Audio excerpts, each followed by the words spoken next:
Hello friends, welcome to your favourite channel Rajeev competitive classes. दोस्तों, आज हम जो सीखने वाले हैं वो सीखने वाले हैं respiration in plants and animal. जहां दोस्तों इसमें आज हम सीखेंगे breathing and respiration, respiration in plants, respiration in animal and respiration in humans. तो ये इसमें चारों चीज सीखेंगे। इसमें इसके क्वेश्चन भी आते हैं, इसके मेन पॉइंट्स भी आते हैं जो आपके एग्जाम में आते हैं, सब इसमें हम सीखेंगे। चलिए दोस्तों, इस वीडियो को शुरू करते हैं। वीडियो पसंद लगे वीडियो को लाइक करेगा, चैनल को सब्सक्राइब करेगा। चलिए बिना देरी के शुरू करते हैं। तो हम यही सीखने वाले हैं respiration in plants and human. तो सबसे पहले इसमें जो हम सीखेंगे वो आपका है ब्रीथिंग एंड रेस्पिरेशन। जी हाँ दोस्तों, सबसे पहले जो हम सीखेंगे ब्रीथिंग एंड रेस्पिरेशन। तो ये क्या है? आप जानते हैं कि जो हम भोजन ग्रहण करते हैं, खाते हैं, वह ग्लूकोज सहित सरल घुलनशील में क्या होता है? पच जाता है। ये तो आप जानते होंगे, ग्लूकोज सहित सरल घुलनशील में पच जाता है जो आप भोजन ग्रहण करते हैं। और ये जो ग्लूकोज है वो हमारे शरीर का मुख्य फ्यूल है, ईंधन है हमारे मुख्य शरीर का, जो हमको ऊर्जा देता है। ये समझ में आया? तो यही तो आपका क्या कहलाता है? ब्रीथिंग एंड रेस्पिरेशन, यही जो आपको कहलाता है। तो इसको आप निम्न समीकरण में समझ सकते हैं। समीकरण क्या है, सूत्र क्या है कि,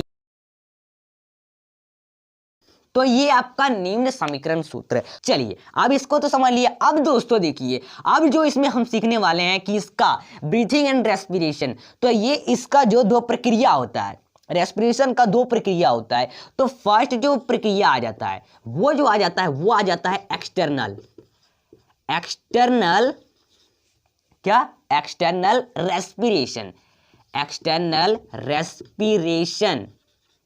या इसको हम कह सकते हैं एक्सटर्नल रेस्पिरेशन, या इसको हम कह सकते हैं और इसको ब्रीथिंग कह सकते हैं। ब्रीथिंग यानी कि साफ साफ कहना है कि आप इसको हम कह सकते हैं एक्सटर्नल रेस्पिरेशन या एक्सटर्नल ब्रीथिंग। ठीक है, ये कह सकते हैं। एक इसका पार्ट हुआ। अब इसका दूसरा पार्ट भी समझ लीजिए। इसका दूसरा जो प्रकार आ जाता है, दूसरा प्रकार कौन सा आ जाता है? दूसरा प्रकार आ जाता है, मतलब प्रक्रिया आ जाता है। प्रकार नहीं, प्रक्रिया। तो ये होता है इंटरनल या इसको हम कह सकते हैं इंटरनल या सेल्यूलर रेस्पिरेशन। ठीक है, तो आपको दिखाई दे रहा है। चलिए, तो ये हो गए इसके दो पार्ट्स, या मतलब प्रक्रिया दो हो गए। एक तो एक्सटर्नल रेस्पिरेशन या एक्सटर्नल ब्रीथिंग, और दूसरा इंटरनल या सेल्यूलर रेस्पिरेशन, यानी कि एक्सटर्नल यानी कि बाहरी श्वसन, बाहरी श्वास, या इंटरनल यानी आंतरिक, अंदर वाला श्वसन, और सेल्यूलर रेस्पिरेशन इसको कह सकते हैं। ठीक है, तो ये समझ लिया। अब दोस्तों आइए, एक्सटर्नल रेस्पिरेशन ऑफ ब्रीथिंग क्या होता है? एक्सटर्नल रेस्पिरेशन ऑफ ब्रीथिंग क्या होता है? यानी कि इसका मतलब होता है कि आपका ऑक्सीजन हो गया, कार्बन डाइऑक्साइड हो गया, ऑक्सीजन और कार्बन डाइऑक्साइड का इसमें आदान प्रदान होता है। जी हाँ, आदान प्रदान होता है। ये आपका एक्सटर्नल रेस्पिरेशन, और इसे या ब्रीथिंग कर सकते हैं। तो इसमें क्या होता है कि इसमें साफ साफ यही समझना है कि इसमें पर्यावरण से ऑक्सीजन ली जाती है, और कार्बन डाइऑक्साइड हो गया और जल वाष्प हो गया बाहर दिए जाते हैं। मतलब साफ साफ है कि अगर आप देखिए, जैसे एक इंसान हो गया, हम जैसे हो गए, तो हम ऑक्सीजन लिए फिर छोड़ दिए। तो ये क्या छोड़े? हमने ऑक्सीजन लिया, O2 लिया, और CO2 कार्बन डाइऑक्साइड छोड़ा। तो ये आपका एक्सटर्नल रेस्पिरेशन कहलाता है। जी हाँ। अब जैसे इंटरनल और सेल्यूलर रेस्पिरेशन कहते हैं, तो एक्सटर्नल रेस्पिरेशन यानी हिंदी में समझ आ दिया था कि बाहरी श्वसन हो गया, और ये आंतरिक श्वसन हो गया। तो अब देखिए आंतरिक श्वसन क्या होता है? तो आंतरिक श्वसन यानी होता है कि इसमें होता है कि जीव को जीवित रहने के लिए, जैसे हम हैं, जीव को जीवित रहने के लिए ऑक्सीजन की आवश्यकता होती है। हम एक जीव हैं, ठीक है, तो हमको ऑक्सीजन की आवश्यकता होगी अपना जीवन प्रक्रिया चलाने के लिए, जीवित रहने के लिए हमको ऑक्सीजन की आवश्यकता है। नहीं तो अगर ऑक्सीजन नहीं रहेगी तो हम जीवित भी नहीं रह पाएंगे। तो इसमें वही है, ठीक है। और तो इस प्रकार के अपशिष्ट उत्पादों के रूप में कार्बन डाइऑक्साइड हो गया और जल वाष्प हमारे द्वारा बाहर निकाले जाते हैं। तो ये इंटरनल और सेल्यूलर रेस्पिरेशन कहलाता है। तो यही इसमें समझना था, तो हमने ये समझ लिया। चलिए दोस्तों, ये आपने समझ लिया। तो अब हम बात करेंगे इसमें, ये तो हमने समझ लिया कि ब्रीथिंग एंड रेस्पिरेशन। अब हम रेस्पिरेशन इन प्लांट के आगे चलेंगे। Respiration in plant. तो आइए इसको भी हम समझते हैं। तो दोस्तों ये आपका रेस्पिरेशन इन प्लांट्स क्या है? रेस्पिरेशन इन प्लांट यानी होता क्या है? Respiration in plants. तो ये दोस्तों क्या है? बड़ा ही सिंपल तरह का इसे आप समझ लीजिएगा। इसका मतलब होता है कि पौधों में श्वसन हर समय होता है। जी हाँ, ये आपको जरूर पता होगा कि पौधों में श्वसन हर समय होता है, चाहे वो रात हो, चाहे वो दिन, चाहे वो अंधेरा हो, चाहे वो उजाला, हर समय, पूरे समय 24 घंटे पूरे समय होते रहते हैं रेस्पिरेशन इन प्लांट, श्वसन होते रहते हैं पौधों में। तो कार्बन डाइऑक्साइड इसमें क्या होता है? कार्बन डाइऑक्साइड का आदान प्रदान होता है। तो किसके माध्यम से कार्बन डाइऑक्साइड का आदान प्रदान होता है? किसके माध्यम से? तो पत्तियों और तनों के छोटे छिद्रों के प्रसार के माध्यम से होता है। तो हाँ, क्या बोला मैंने? प्रसार के माध्यम से होता है, प्रसार। तो भाई प्रसार क्या होता है? ये प्रसार यानी क्या होता है? प्रसार यानी होता है डिफ्यूजन। प्रसार यानी होता है डिफ्यूजन, ये होता है। तो डिफ्यूजन यानी क्या होता है? डिफ्यूजन यानी इसको आप साफ साफ लिख सकते हैं कि मूवमेंट क्या? Movement of molecules from the area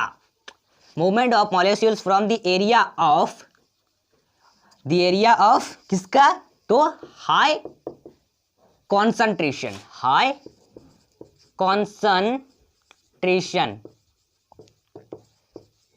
to the low concentration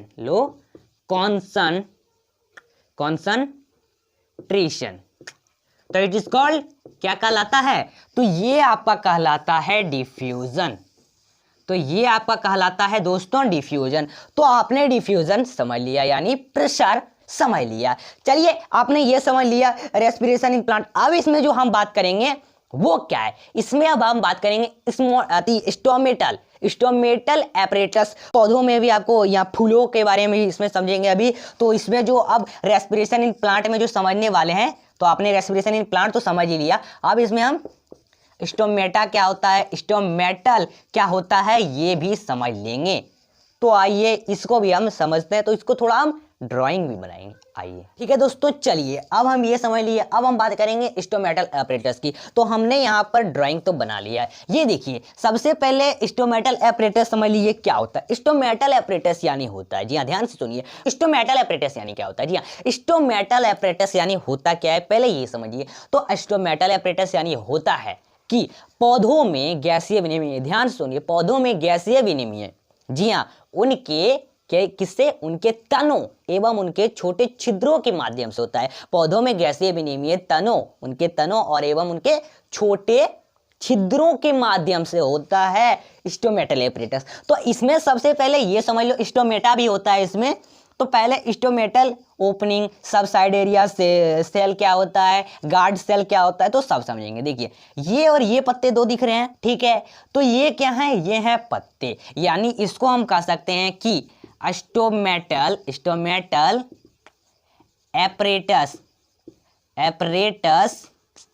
in leaf. तो ये एक लीफ है, ये जो आपको दिख रहा है लीफ है। तो सबसे पहले इसमें कहां पर आपका सब साइड एरिया सेल्स है, तो ये और ये दिख रहा है, ये दोनों क्या हैं? सब साइडरी सेल्स इसे कहते हैं, ठीक है, ये दोनों को। अब ये देखिए, ये जो बीच वाला है, ये बीच वाला जो हिस्सा है, इसको हम कहते हैं स्टोमेटल ओपनिंग कहते हैं इसको, यानी यहां से स्टोमेटल ओपनिंग होता है। तो ये हो गया, ठीक है। अब इसमें गार्ड सेल कौन है? गार्ड सेल ये दोनों हैं, गार्ड सेल ये और ये हैं, तो इसे हम लिखेंगे गार्ड सेल्स, ठीक है। तो इसको भी आपने समझ लिया। तो ये आपका स्टोमेटल एपरेटस इन लीफ। तो इसका पिक्चर को मैंने आपको समझा दिया, कहाँ कहाँ क्या क्या होता है, ठीक है। स्टोमेटल ओपनिंग इसको कहते हैं। चलिए, ये समझ में आ गया। अब इसमें जो एक होता है कि स्टोमेटा, तो भाई स्टोमेटा क्या होता है?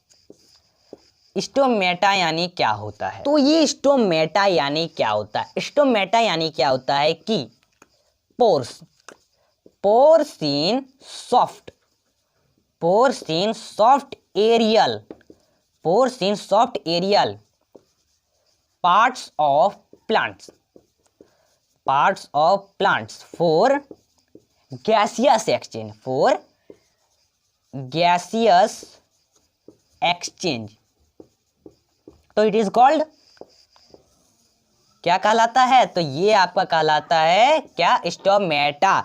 दोस्तों स्टोमेटा तो आपने समझ लिया। स्टोमेटा यानी क्या होता है? स्टोमेटा गैसीय विनिमय के लिए क्या होता है कि छोटे छिद्र होते हैं जिनके माध्यम से ऑक्सीजन अवशोषित होता है और कार्बन डाइऑक्साइड क्या होता है? बाहर निकाले जाते हैं। तो ये क्या कहलाता है? आपका स्टोमेटा कहलाता है। ये समझ लिया। चलिए तो हमने आपको बता दिया कि ये भी बता दिया आपको रेस्पिरेशन इन प्लांट्स। अब जो बात करने वाले हैं रेस्पिरेशन इन एनिमल्स, तो चलिए इसको भी हम सीखते हैं। दोस्तों आइए अब हम जो सीखने वाले हैं रेस्पिरेशन इन एनिमल्स। जी हाँ दोस्तों, रेस्पिरेशन इन एनिमल्स, तो इसमें रेस्पिरेशन इन एनिमल्स सीखेंगे, लेकिन उसमें और 4 जो इंपॉर्टेंट पॉइंट है वो भी समझेंगे। स्किन क्या होता है, गिल्स क्या होता है, स्पाइरकल्स एंड ट्रैकिया क्या होता है और लंग्स क्या होता है। जी हाँ दोस्तों, लेकिन इसमें 3 इसमें आसान है, स्किन, गिल्स एंड लंग्स तीनों आसान है, बट इसमें स्पाइरकल्स एंड ट्रैकिया बड़ा ही इंपॉर्टेंट है, क्योंकि इससे एग्जाम में क्वेश्चन आती है। आपको इसमें क्वेश्चन आ सकते हैं कि what is spiracles, what is trachea, तो इसमें ये पॉइंट है, इसको भी मैं आपको बताऊंगा। पॉइंट है, इंपॉर्टेंट है, याद कर लें। ठीक है, चलिए तो ये समझ में आया। अब हम बात करेंगे रेस्पिरेशन इन एनिमल्स। तो क्या होता है ये? आइए, रेस्पिरेशन इन एनिमल्स यानी होता क्या है कि जानवर देखते होंगे, जानवर कुछ क्या होते हैं, जमीन पर भी होते हैं। आपने देखा होगा कुछ जानवर जमीन पर भी होते हैं और कोई जानवर पानी में, मतलब कि जमीन में भी होते हैं और पानी में भी। कोई ऐसा जानवर आपने देखा होगा ना, मगरमच्छ देख लिया होगा। मगरमच्छ जमीन पर भी होता है, पानी में भी होता है। ये एक हुआ आपका पॉइंट। ठीक है, इसको नोट कर लें। तो ऐसे जानवरों के लिए क्या होता है? ऐसे जानवरों के लिए 2 सुविधाएं होती है। 2 श्वसन करने के लिए होती है, 2 सांस लेने के लिए सुविधाएं होती है, विभिन्न प्रकार के सुविधाएं होती हैं। तो इसको हम कह सकते हैं इंग्लिश में कि एक्सटर्नल रेस्पिरेशन बाहरी श्वसन और इंटरनल रेस्पिरेशन आंतरिक श्वसन। यानी इस तरह के जानवर के लिए 2 विभिन्न प्रकार के श्वसन होते हैं, आंतरिक भी होते हैं, बाहरी भी होते हैं। तो ये रेस्पिरेशन इन एनिमल्स कहलाता है। अब देखो इसमें क्या होता है, फर्स्ट पॉइंट जो आ जाता है, स्किन क्या होता है। तो स्किन यानी क्या होता है, आप तो जानते होंगे। स्किन यानी होता है त्वचा। स्किन यानी त्वचा। तो दोस्तों त्वचा, कभी आपने अर्थवर्म देखा है? जी हाँ, अर्थवर्म देखा है, तो हम यहां पर लिखेंगे अर्थवर्म। तो कभी आपने अर्थवर्म देखा है? जी हाँ, आपने मिट्टी में देखा ही होगा। तो वो अर्थवर्म जो होता है किससे सांस लेता है? अपने त्वचा से सांस लेता है। जी हाँ, अपने त्वचा से O2 लेता है और CO2 छोड़ता है। क्या क्या लेता है? तो ये O2 लेता है और CO2 छोड़ता है अर्थवर्म। जैसे अर्थवर्म का हिंदी केंचुआ हो गया, और जैसे क्या हो गए, केचुआ हो गया, जैसे जोंक हो गया। तो ये सब क्या करते हैं? सांस लेते हैं। किससे सांस लेते हैं? किससे? तो स्किन से लेते हैं। अब बात कर लो कि गिल्स। तो ये गिल्स क्या है दोस्तों? गिल्स यानी गलफड़े। तो आप जानते होंगे फिश, और एग्जाम्पल हो गया फिश। तो फिश जो होता है वो किससे सांस लेता है? अपने गलफड़ों से लेता है। पानी भी लेता है, अपने मुंह से पानी पीता है, लेकिन सांस अपने गलफड़ों से लेता है। झींगे देखे होंगे, झींगा देखा होगा, झींगे तो झींगे देखे होंगे, तो वो भी अपना सांस किससे लेता है? गलफड़ों से ही लेता है। तो ये गिल्स हो गया रेस्पिरेशन इन एनिमल्स में। अब जो है स्पाइरकल्स एंड ट्रैकिया यानी क्या होता है? तो इसका मतलब होता है कि पहले स्पाइरकल्स की बात हम समझ लें। तो स्पाइरकल्स यहां पर लिखूंगा, स्पाइरकल्स। तो स्पाइरकल्स यानी क्या होता है कि एयर। तो स्पाइरकल्स यानी क्या होता है कि air holes through which some insect insects respire, तो it is called spiracles. And जो आपका जो दिया हुआ है दूसरा क्या है भाई, ट्रैकिया है, तो ये हम लिखेंगे ट्रैकिया। तो ये ट्रैकिया क्या होता है कि ट्रैकिया यानी होता है कि वाइंड पाइप, ये दो महत्वपूर्ण है जो मैंने पहले ही बता दिया, पॉइंट है, ये दोनों पॉइंट लिख लीजिए कि ये होता है। तो wind pipe that allow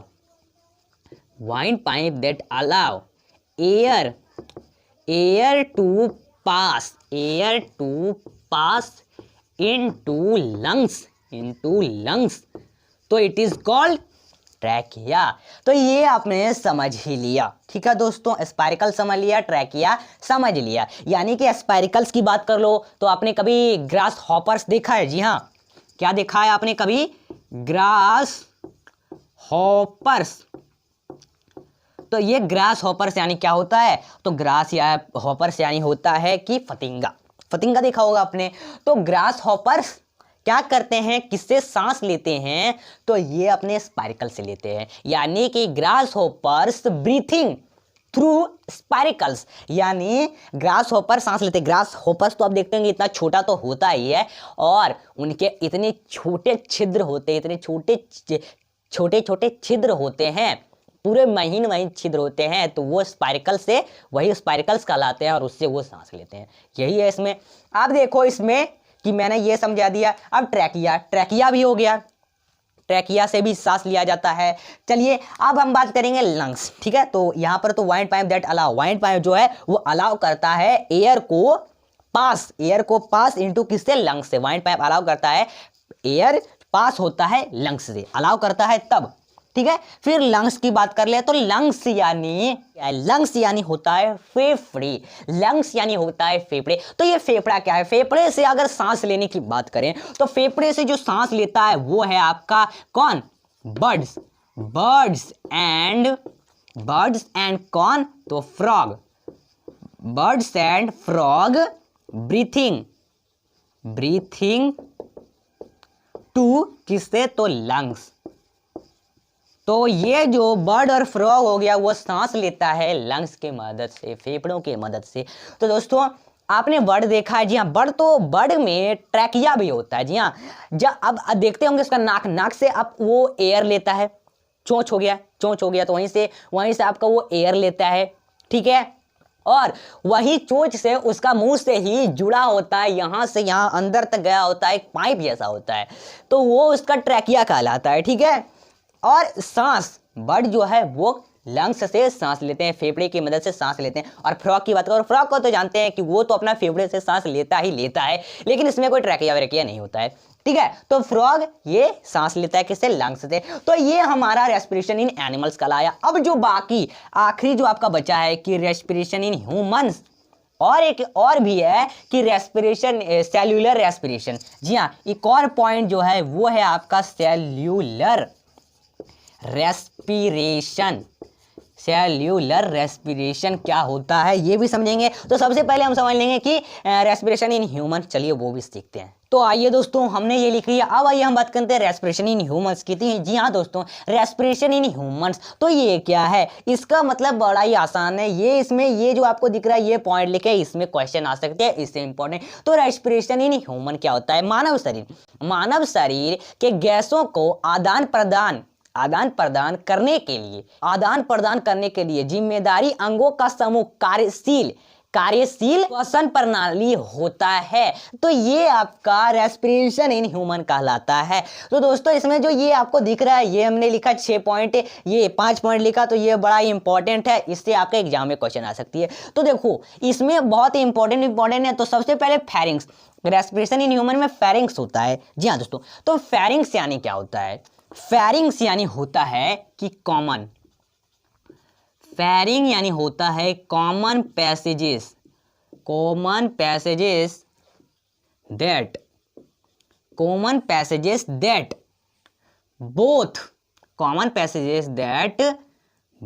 opens both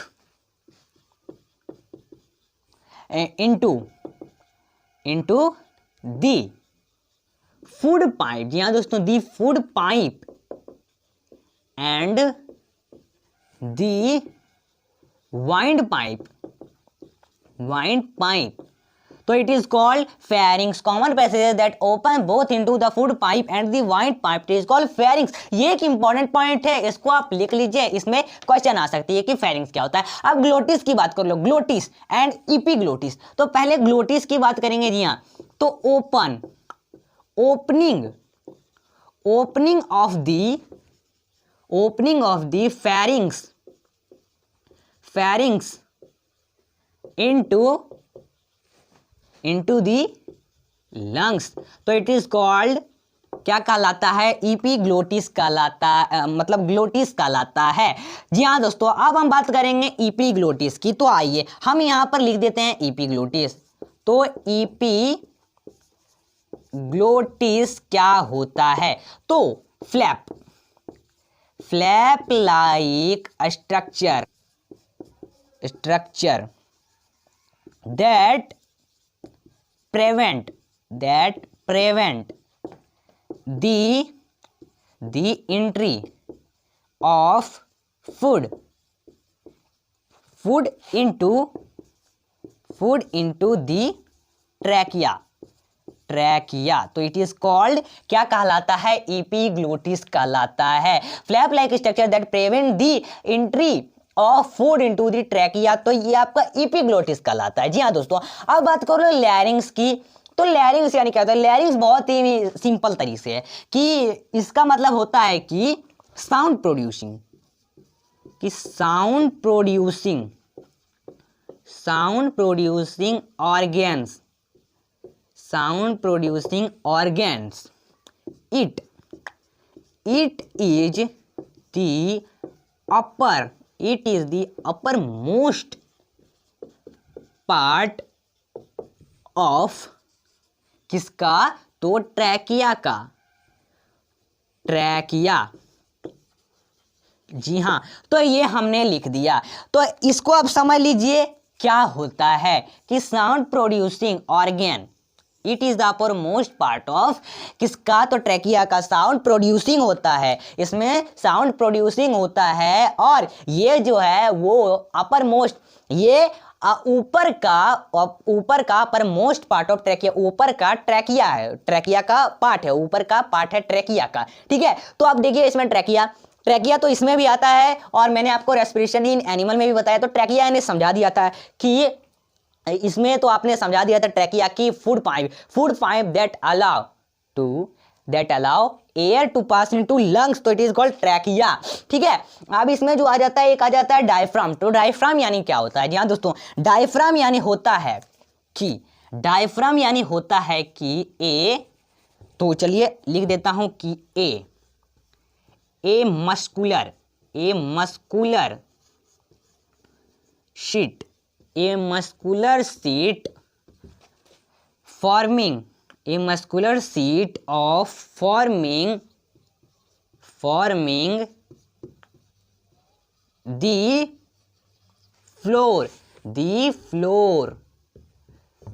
floor of chest, यानी छाती का गुहा, कैविटी, छाती का गुहा, तो इट इज कॉल्ड क्या कहलाता है, ये कहलाता है diaphragm, a muscular seat of forming the floor of chest cavity, तो ये आपका ट्रैकिया का मतलब डायफ्राम कहा जाता है। तो ये हुआ रेस्पिरेशन इन ह्यूमंस। जी हाँ दोस्तों, तो इसको आपने समझ ही लिया। चलिए अब जो आखिरी बच गया है वो हम सीख लेते हैं कि सेल्यूलर रेस्पिरेशन क्या होता है। दोस्तों आओ, इसमें जो हमने इसमें जो आपका रेस्पिरेशन इन ह्यूमन में समझना है कि working of the respiration system कैसे वर्क करता है। तो वर्क जो करता है दो टाइप का वर्क करता है, एक जो करता है वो करता है इनहेलेशन एंड सेकंड जो करता है वो आपका एक्सहेलेशन। ठीक है दोस्तों, तो ये इसके दो क्या करता है, दो कार्य करता है, टू वर्किंग करता है, इनहेलेशन एंड एक्सहेलेशन। तो ये क्या है, यानी इनहेलेशन यानी क्या होता है कि इनहेलेशन यानी अंदर हेलेशन, तो आप सांस लेते हैं, जैसे हमने सांस लिया तो ये हमारा जो लंग्स है वो क्या है, फूल जाता है, अपर वार्ड हो जाता है, ऊपर उड़ जाता है। जैसे सांस लिया तो ये लंग्स जो है ऊपर आ गया, और जैसे हमने हमारे नाक के अंदर goes to air, in goes to air, और जैसे ही हमने अपना नाक से वो एयर जो लिया उसको छोड़ा, यानी कार्बन डाइऑक्साइड को छोड़ा, तो ये हमारा लंग्स जो है जैसा था वो नीचे आ गया। यानी सांस लिया तो ऊपर आ गया, तो वो क्या कहलाए, इनहेलेशन। और जैसे हमने सांस छोड़ा, जो वो हमने लिया था वो हमने छोड़ा हवा को, तो वो हमारा लंग्स जो है नीचे आ गया, अंदर चला गया। तो ये एक्सेलेशन एंड इनहेलेशन कहलाता है। इनहेलेशन सांस लिया फूल गया, और एक्सेलेशन जो छोड़ा और फिर जैसा हो गया था, जैसा था वैसे ही हो गया, अंदर चला गया, तो वो आपका एक्सेलेशन कहलाता है। अब हम बात करेंगे सेल्यूलर रेस्पिरेशन की, आखिरी है, बड़ा इंपॉर्टेंट है, बड़ा ही अच्छे से समझाएंगे। चलिए सीखते हैं दोस्तों। आइए अब हम सेल्यूलर रेस्पिरेशन की बात करेंगे। जी हाँ दोस्तों, तो आपको तो पता है कि जीवों का शरीर हर समय काम करता है, और क्या, जी हाँ दोस्तों, और जीवों का शरीर तो हर समय काम करता है, और काम करने के लिए भी क्या किया जाता है, काम करने के लिए उनको ऊर्जा की आवश्यकता होती है। जैसे हमको काम करने के लिए ऊर्जा की आवश्यकता होती है, तो हम खाना खाते हैं ना, तो जीवित चीजों को खुद को गर्म रखने के लिए भी ऊर्जा की आवश्यकता होती है। जी हाँ, ऊर्जा की आवश्यकता, एनर्जी की आवश्यकता होती है। तो वो क्या करते हैं, तो वो कोशिकाओं में ग्लूकोज को जलाकर, कोशिकाओं में ग्लूकोज को जलाकर खुद को ऊर्जा देते हैं, खुद से ऊर्जा प्राप्त करते हैं ग्लूकोज को जलाकर। तो ये आपका सेल्यूलर रेस्पिरेशन कहलाता है। अब दोस्तों रेस्पिरेशन की बात कर लो। Respiration are two types, respiration are two types. First, AEROBIC, aerobic respiration. Aerobic respiration first, and second, anaerobic respiration. Anaerobic respiration. ठीक है, तो ये इसके दो पार्ट हैं। जी हाँ दोस्तों, तो ये इसके दो पार्ट है, एरोबिक रेस्पिरेशन एंड एनाएरोबिक रेस्पिरेशन। तो इसमें एरोबिक रेस्पिरेशन यानी क्या होता है, एरोबिक रेस्पिरेशन यानी होता है कि, एरोबिक रेस्पिरेशन यानी होता है कि सेल्यूलर रेस्पिरेशन,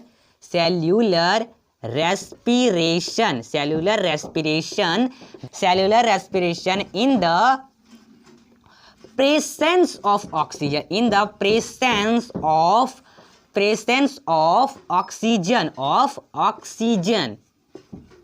तो ये आपका क्या कहलाता है, एरोबिक रेस्पिरेशन कहलाता है। और एनाएरोबिक यानी क्या होता है कि, एनाएरोबिक यानी होता है कि सेल्यूलर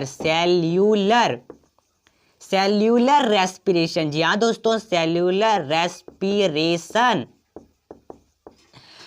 रेस्पिरेशन इसमें जैसे किया कि इन द, तो वैसे इसमें भी दोनों की याद करने का है, बस याद कर लीजिए, बस एक याद होगा तो दूसरा भी सिंपल से याद रहेगा। इन द, यहाँ पर प्रेजेंस ऑफ ऑक्सीजन है, तो लेकिन यहाँ पर क्या होगा, एब्सेंस ऑफ ऑक्सीजन होगा, absence of oxygen.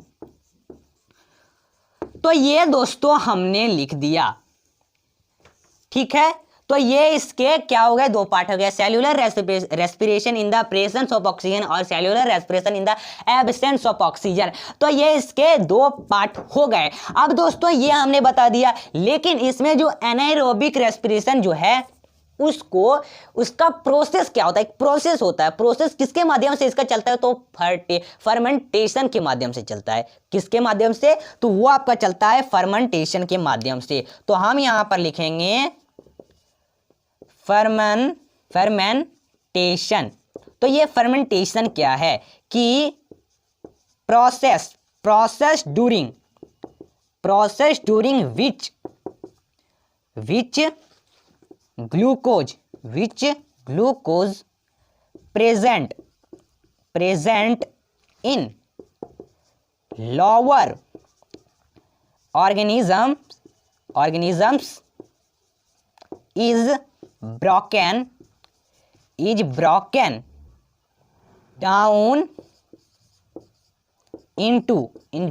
down into ethyl and आपका यहां पर अल्कोहल आ जाता है, अल्कोहल, कार्बन डाइऑक्साइड, क्या, carbon dioxide and a little energy. तो इट इज कॉल्ड क्या कहलाता है, ये आपका कहलाता है फर्मेंटेशन। तो फर्मेंटेशन यानी क्या होता है कि during which process during which glucose present in lower organism is broken down in the ethyl alcohol carbon dioxide a little energy, तो it is called fermentation। तो यही आपका fermentation कहलाता है। तो आज का जो टॉपिक था इसमें तो हमने ये भी समझ लिया कि सेलुलर रेस्पिरेशन होता है क्या है, सब इसमें समझ लिया। तो आज का जो टॉपिक था respiration in plants and animals, ये था आज का टॉपिक। चलिए दोस्तों, वीडियो पसंद आए वीडियो को लाइक करिए और अपने दोस्तों के पास जरूर शेयर करिए, और चैनल को पसंद आया वीडियो पसंद आए तो आपको नीचे लाल बटन का सब्सक्राइब दिख रहा होगा, सब्सक्राइब कर दें और बेल आइकन को दबा दें। चलिए फिर मिलते हैं अगले टॉपिक के साथ।